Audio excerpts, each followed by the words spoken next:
আসসালামু আলাইকুম। আমি ঢাকা মিরপুর থেকে এসেছি, নৌবাহিনী কলেজের একজন ছাত্র। আমার নাম মোহাম্মদ ফাওয়াজ। আমি একটি প্রশ্নের সর্বপ্রথম একটি উত্তর দিতে চাই, সেটা হচ্ছে জামাতে ইসলাম কেন চাঁদাবাজি করে না, কেন কোনো লুটতরাজের সাথে জামাত ইসলাম নেই।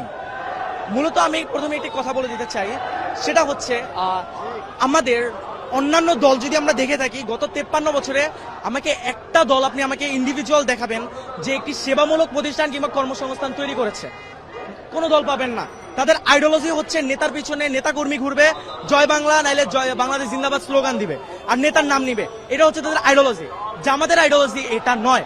তাদের আইডিওলজি কিভাবে একটি নতুন প্রতিষ্ঠান তৈরি করা যায়। আপনি যদি গত 53 বছরে খেয়াল করেন, অসংখ্য জামাতের হাসপাতাল, অসংখ্য ব্যাংকিং সেক্টর তৈরি করা হয়েছে, যার কারণে জামাতে ইসলামের যে নেতাকর্মীরা রয়েছে পড়াশোনা শেষে তারা যদি চাকরিও না পেয়ে থাকে তাদেরকে ওইখানে নিয়োগ দেওয়া হয়, এবং যার কারণে তাদের চাঁদাবাজি কিংবা এইসব কাজে লিপ্ত হতে হয় না।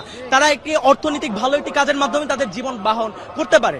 এবং জামাতের আদর্শ এবং অন্য একটি দলের আদর্শে ভিন্ন কোথায়। আমি একটি কথা বলতে চাই, অন্য একটি দলে আপনি সেন্ট্রাল থেকে টাকা পাবেন, টাকা যদি না পান আপনি চাঁদাবাজিতে লিপ্ত হবেন। আপনি বিএনপি বলুন, আওয়ামী লীগ বলুন, ছাত্র দল বলুন, ছাত্রলীগ বলুন, সবাই একই ক্যাটাগরি। আপনি ছাত্র শিবির বলুন যদি, বা ছাত্র জামাত ইসলাম বলুন, এদের অর্থ উৎস কিন্তু এইটা নয়। এদের অর্থ উৎসটা কোথায় আমি আপনাকে বলি। ক্লাস 9-এর একটি ছাত্র, আমার নামটা ঠিক মনে নেই, আমাদের গ্রামের বরিশালের একজন ভাই, সে ক্লাস 9-এ থাকতে তার বাবা মা মারা যায়, তার পড়াশোনা সে ছেড়ে দিবে ভেবেছে। তখন জামাত যে সংগঠন তার সাথে কথা বলে যে তার সম্পূর্ণ ব্যবস্থা তারা গ্রহণ করে, তাকে সম্পূর্ণ শিক্ষিত করে, তাকে দেশের বাইরে পাঠায় পড়তে, এবং তাকে ডক্টর বানিয়ে বাংলাদেশে ফেরত আনে। এখন আমার প্রশ্ন, একজন বিবেকবান মানুষ জীবনেও কি তাকে যেই দলটা, যে সংগঠনটা এত উচ্চ একটা পর্যায়ে নিয়ে গিয়েছে, তাকে জাতীয় রাষ্ট্রের সম্পদ বানিয়েছে, তাকে কি, তার কাছে কি কোনো সাহায্য চাওয়া লাগবে দলটা থেকে? সে তো একজন বিবেকবান মানুষ, সে নিজে থেকে তার অর্থের 50% দান করে দেবে এই দলের জন্য। এই একটা কারণে জামাতের কারো কাছে চেয়ে খেতে হয় না।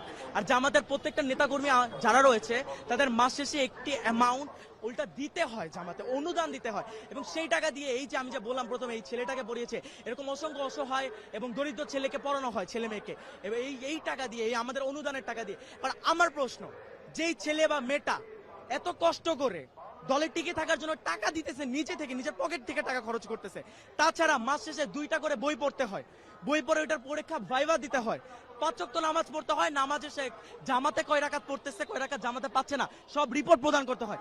এত কষ্টের পরেও যে মানুষটাই দলে থাকবে, ওই মানুষটার কি নৈতিকতা নিয়ে কোনো প্রশ্নের আর কোনো দিক রয়েছে? ওই মানুষটা কি কোনো স্বার্থের জন্য দল করতেছে? ওই মানুষটার ভিতরে নৈতিকতা আছে বলেই মানুষটা দলটা করতেছে। এত কষ্ট পেরিয়েও এই দলের প্রতি সে তার ভালোবাসাটা রয়েছে। এখন আপনি আমাকে কোন দিক দেখাবেন? 71-এ যে আলবদর, তারপরে রাজাকার বলে, এই দিকটা দেখাবেন?